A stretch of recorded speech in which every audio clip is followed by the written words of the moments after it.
when he passed away, when he was killed, the whole universe in Iran felt like it's falling apart. Not just a political leader to me. I really felt like it was a father. It's like this kind of. So today is Tuesday, 7th of July, and I think today is the funeral day of Qom. Yeah, it is. It is. And after Tehran, that was yesterday. It concluded like in like a few hours ago. Yeah, and it's been probably, not probably, I mean definitely among the most crowded funerals in modern history, as they call it. Yeah. In Tehran, yes. In Qom, it was like less crowded, but it was not the main event in Iran. Yeah. The main event was in Tehran, and then there was in Qom, simply because Qom is the capital, like religious capital of Iran. Scholarly capital of Iran. Yeah. And the thing is that in combination, I think definitely it would be the greatest funeral of all time, because you have there are I think 5 cities. It's Tehran, Qom, Mashhad, and also Karbala and Najaf in Iraq. And yet the combination, the number of people that have been participating in this is just it's mind-blowing. And basically because of course we've experienced it ourselves, that we've been in the streets, and it's just I have never seen something like that in my life. Even the previous funerals of other people, of other great people that we had, this time definitely it was something different level, definitely. And the red flags. Oh yeah, that was. This is I think it was the first time that we saw something like that. We didn't even had that. So you had millions of people with red flags. And red flag culturally here is a sign of revenge, seeking and demanding revenge. I wasn't on the streets, and I was seeing the abundance of those red flags. It was crazy to me. And then I saw the aerial shots. That's right. The streets were like. That's right. The background was black, and there were all these red dots. And maybe there is something that is not recorded on the aerial footages, which is the feeling of people on the ground, which is it's really, I mean, you have to be in that atmosphere to really understand it. But people were really kind of, I don't know the adjectives, I mean the right adjectives for it, but probably it's just rage, it was anger, at the same time it was sorrow and sadness, ultimate level of grief that we could just think about it. And the weather, it was so hot. It's been so hot, but people are just walking in the streets and just mourning for the I saw people saying that it was like 36 degrees, but you need to understand 36 degrees is the temperature like measured in shadow. We were under direct sunlight, and I have not been following the news, but I think just weeks ago in France and just in Europe, there were thousands of people just died because of 30 degrees. So just think about it. I mean, for Middle Eastern, probably if you're from Middle Eastern countries, okay, so you like 36 is not that much, but but you don't go to streets for 10 hours, you know. For 10 hours, it was like 6 a.m. or 5 a.m. even on some places. Just walking under the sunlight up until like noon, like not the noon, it was until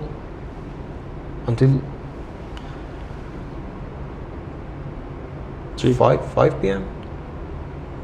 When did the ceremony conclude? Yes, it was 5 p.m. Yeah, it started from morning up until 5 to 6. It was 12 hours. Afternoon, It was. There were so many people. People were on the streets. But I think, I mean, it just marked one of the greatest historic days of Iran. And so many people were here from like other provinces of other areas of Iran. My relatives, I know so many people from my relatives, from my friends that your own came family, from other cities. They traveled for like 12 hours to get here. Yes, at least like more than 1,000 kilometers. And not just them, so many people. They just and people in Tehran just offering them like shelter. Their own homes. They shared their everything. It's like, we had the same experience in Arbain, in Iraq. Exactly. It was the closest thing in the Safar, the month of Safar, that you have this kind of ceremonial kind of, I don't know how to just put it, but people just, especially Iraqi people, they just basically give everything they have to just help the people, the pilgrimage. Pilgrimers. And you just have this in Iraq, all the people, they just give everything they have to just help the people who have come from other countries, from other places to visit the shrine of Imam Hussein. And we saw something like that specific version here in Iran as well. And then we're gonna have like Iraq. I think at least 10 million people are going to be there, at least. Probably when this episode is just published, I think the funerals, all of them have been held. Probably our audience know it better, but they can check it's it going out. to be millions, definitely. It's going and to there be were millions. so many requests from Pakistan to say that. But I think please bring the. The other day I just told one of my friends that if there would be a kind of a funeral in Pakistan, probably we would see a regime change in Pakistan. That's really possible. That's not really. And he was really popular in Pakistan, and he himself really liked Pakistani people and Pakistan itself. Afghanistan, specifically among its Shias, definitely, and also the Ahlus Sunnah and Sunnis. And and many people are wondering, why is this such a big deal? I mean, a political leader just died. Okay, what's the big deal? Why are people crying? And why is it so important? Why are they mourning? Yes, exactly. Look, the other day, just one of my friends, non-Iranian friends, he just texted me all of a sudden, because I've been posting about Ayatollah Khamenei a lot recently, especially after the funerals, and he just said that, Reza, why have you been uploading so many content about this person? I mean, why are you obsessed with this? Why are you so obsessed? He knew that I'm kind of supportive of his kind of ideologies and all the things related to it, but he didn't expect me to just be that much of, that much enthusiasm from to be into obsessed with that person. And I just engaged in kind of dialogue with that friend, and ultimately he said that, okay, Reza, I understand it, but he was a political leader after all.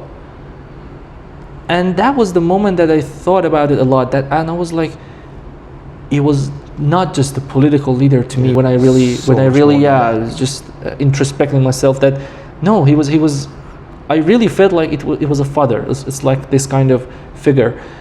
And maybe his political leadership is the last thing that I think about when I'm thinking about this person. Of course, the political aspect of it is really important, but the very fundamental thing about this, not just individual, but the position that he was in it was that to me and to us, and not just Iranians, as a Shia specifically, Muslims, is that he was kind of a teacher, and he was kind of this spiritual guide for all of us, that we took our faith, we took our religion, we took our beliefs from this person. And I mean, there is this concept of wilaya in Shia understanding, not just Shia, in Islamic understanding, and we really need to just talk about it, but we basically believe that he was our connection to our Imam, Mehdi, and Mehdi is our connection to God, and this is this kind of chain of connections. And basically that is why he was so much of great importance for all of us. I'm sure that if, inshallah, I mean, just may Allah protect all the parents, but if my parents just pass away, I would definitely not be kind of, I would feel not that much of grief in myself, rather than just this Ayatollah Khamenei. And not just the ideological dimension of it, on our personal lives. I mean, Iran is a really chaotic. I mean, Iran has a really chaotic political environment and atmosphere, especially in the past century and in the past 5 decades after the revolution. Just basically, Iran is like that for it has been like forever. Anyway, just before saying this, I think there's a famous saying that says Iranians are addicted to revolutions.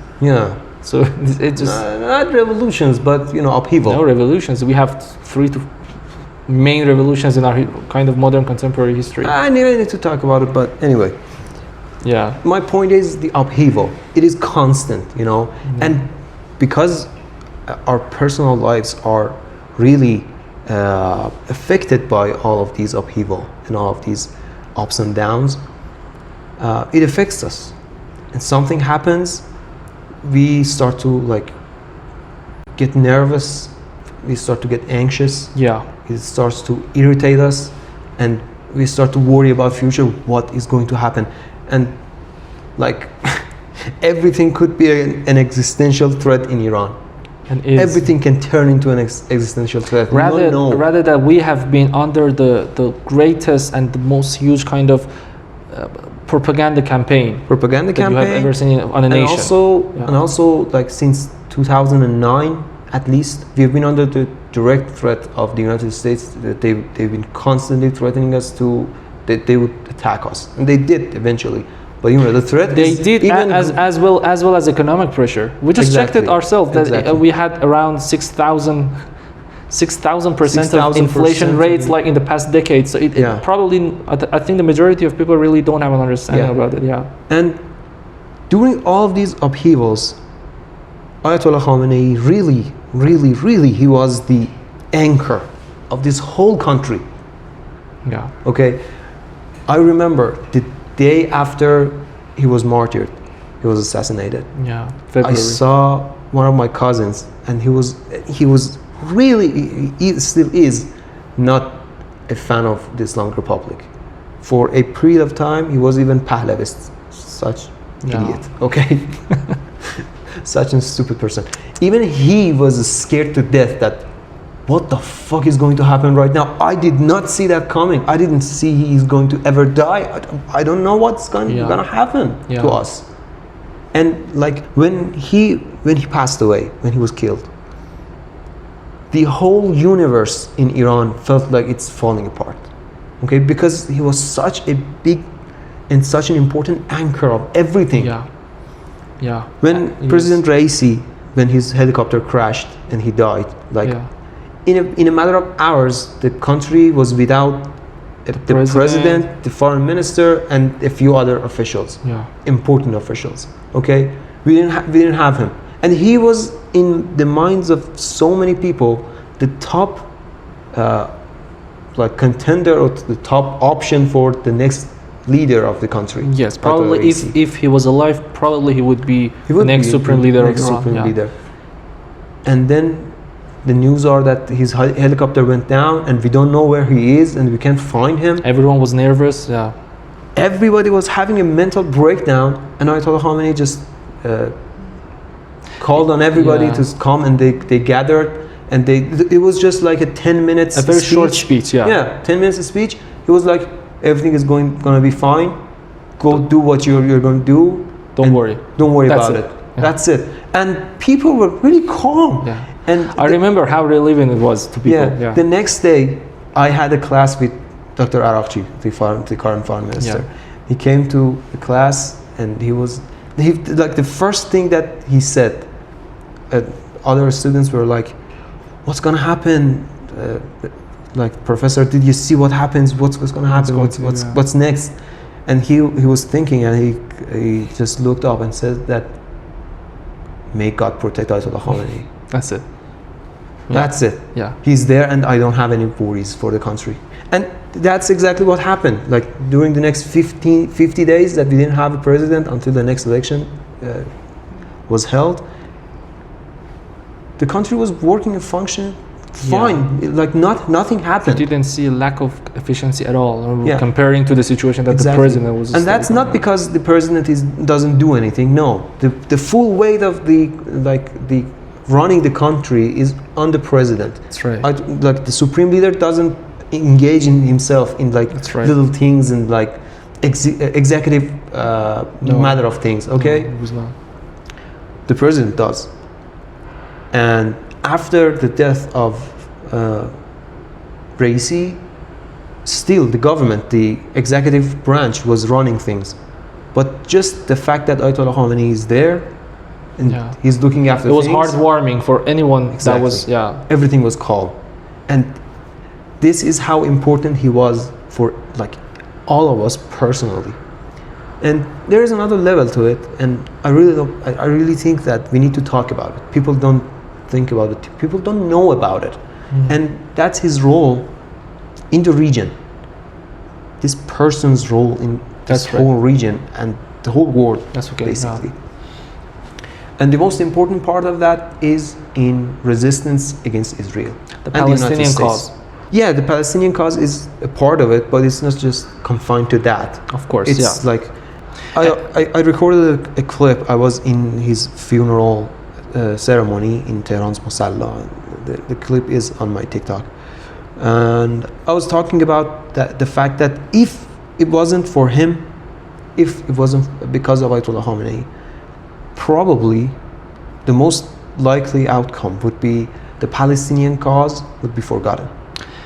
Let me put it in that way. Look, not just talking about Palestine and the Palestinian cause. The thing is that I think the blood of Ayatollah Khamenei has clarified so many misunderstandings and misconceptions that were, that existed among people's brains. Iranians, in a sense, non-Iranians, non-Muslims, non-Shia Muslims. Every group of identity, they had kind of a misunderstanding about this person, and his blood, I think, clarified for all of it. And if people really still do not understand it and they really do not see the full picture, the problem is probably theirs. However, I think one of the most important things about Ayatollah Khamenei and about his role as a political leader, as a spiritual kind of religious leader in our history, is that he was truly the, as they call it, the architecture of the resistance that we see these days. Yeah. Actually, the resistance, and when we're talking about the resistance, we're actually talking about the only force right now in our world, in this time, that has been actively resisting and standing against this wave of oppression that we see these days. And I think, especially after all the genocide that happened in Gaza in the past 3 years, right now everyone kind of acknowledges it. Yeah. And Ayatollah Khamenei, we have to admit it, that Ayatollah Khamenei was he was one of the most important figures and one of the most important historical leaders to just shape this whole kind of resistance. Yeah. And that's a fact. And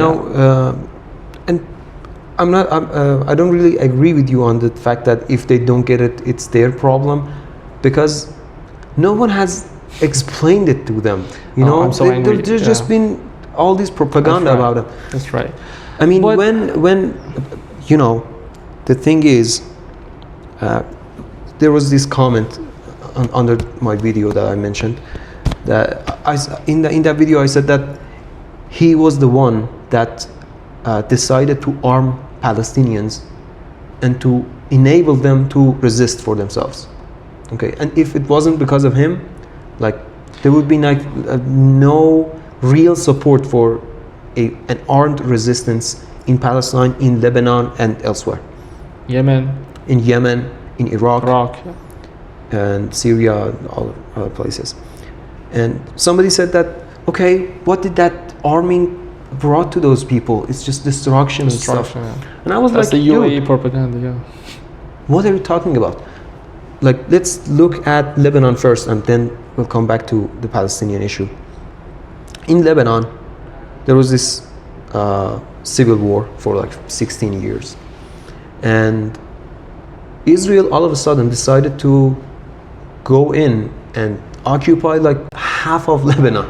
Even the capital, Beirut, was occupied by Israel. It was absolutely. Okay? On the verge. And there was no legitimate cause for it, let alone that there is no legitimate cause to occupy other people's lands. But anyway, there were no concerns for the Israelis to go and occupy half of Lebanon. But they did. And that half is famously more Shia, populated Shia the people. South part of Lebanon, which is Shia majority. Shia population is concentrated in the south. Yeah. And nobody could really resist to the Israelis. They were armed, but they were armed to the point that they could just fight their petty civil wars with themselves, different groups in Lebanon.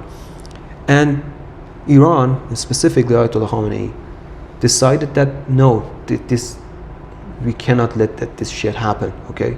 We need to do something about it. And he decided to arm and train the Islamic resistance, the resistance movement in Lebanon. And the result was, in a matter of, I think, 18 years or something like that, Israel had to retreat and evacuate southern First Lebanon. from Beirut and then from southern Lebanon. In a few stages, but with no negotiations and with no give and take, with nothing. They had to just get the fuck out. Okay. That was the result, the direct result of his decision that no, these people must be enabled to defend themselves, and he didn't make anybody to like fight. They wanted to like free their lands, their own homes, their own homelands, and he just enabled them. He helped them. And also about the Palestinian resistance, when he became the leader, the supreme leader after Ayatollah Khamenei passed away, Imam Khomeini passed away. It was a few years later. It was the early 90s. Yes. And we had the Oslo Accords and the Oslo process. The two-state solution. The two-state solution. And really, the Islamic Revolution and the Islamic Republic didn't really believe that that's going to happen.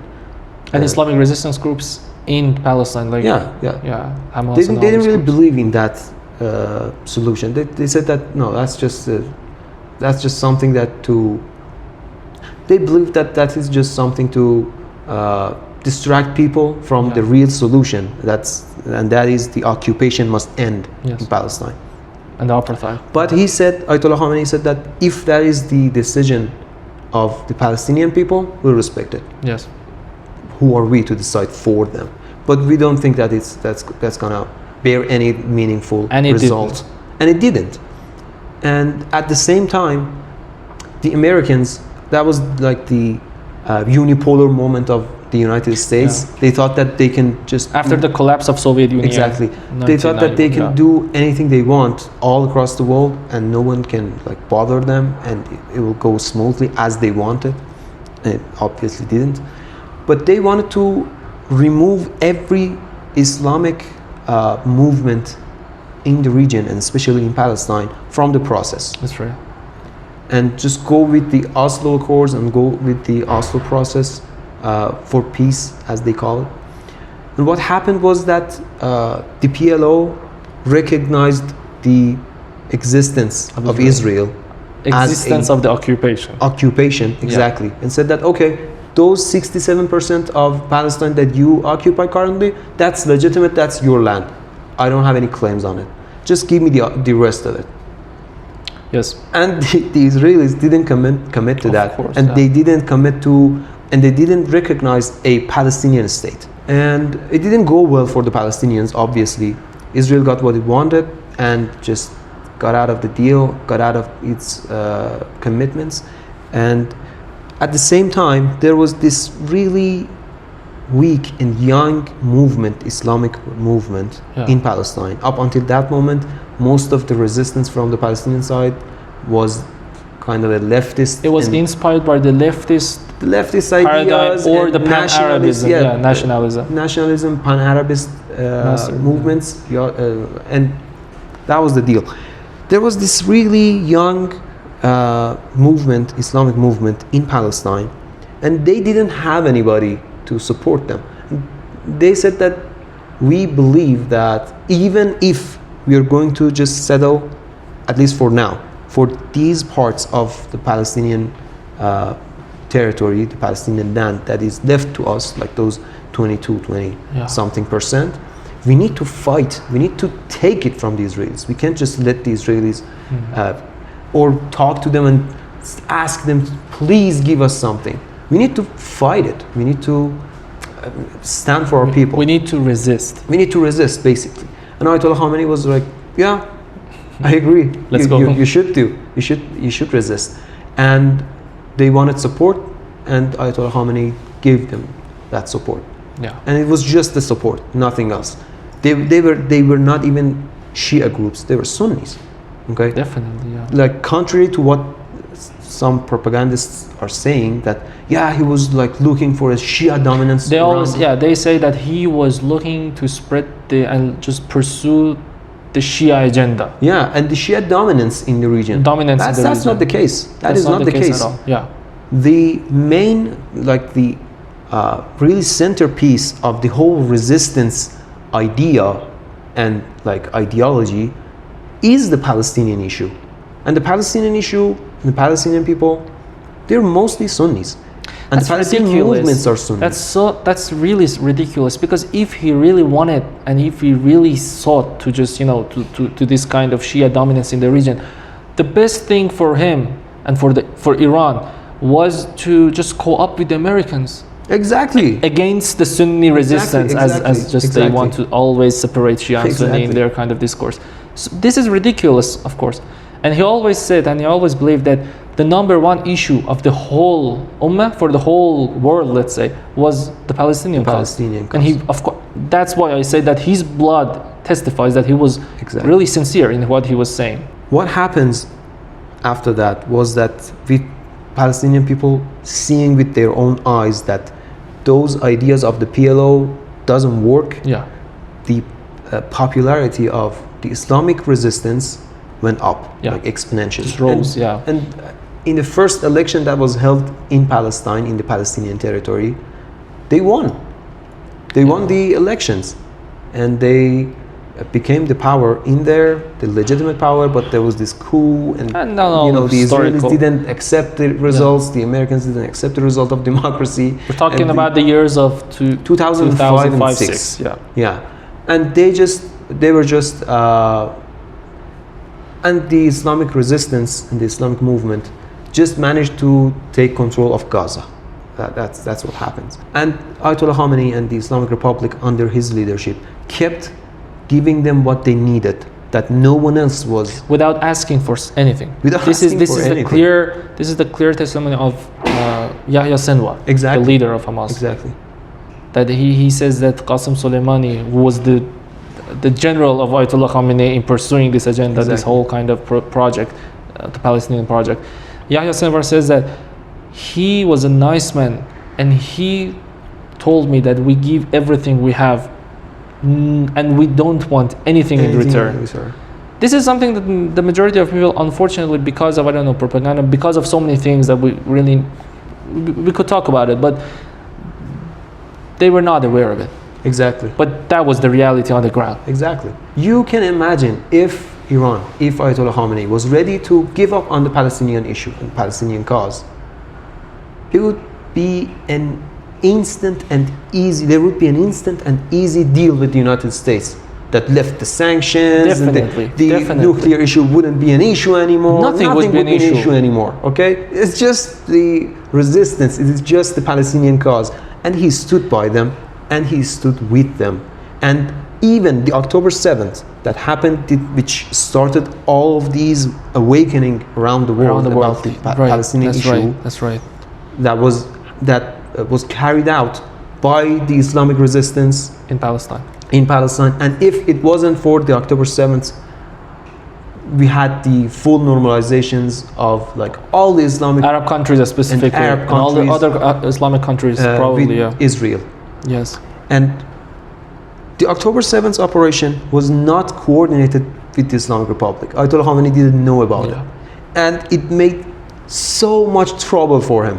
Okay, internally and and not for him, but also for the Lebanese resistance, for all the resistance, because the resistance movement was not in a place to engage in a big scale, full-scale war with Israel and the United States. That was not our best moment to do this. They were not prepared at that specific moment. And they did it, and Ayatollah Khamenei was like, "I will kiss the arms of the people who did this. That's what, if they want to do this." We will stand by them. And he did, and he stood by his words. So I just wanted to just explain it, put it out there, that why do I say that if it wasn't for Ayatollah Khamenei, the Palestinian issue and Palestinian cause was forgotten by now. I think just if I just want to wrap it up, I think even the Palestinian thing is not the whole picture. The whole picture was full broader, in a sense that Ayatollah Khamenei, his idea, even among Shia scholars, I think he was probably the number one scholar that always called for unity among Muslims.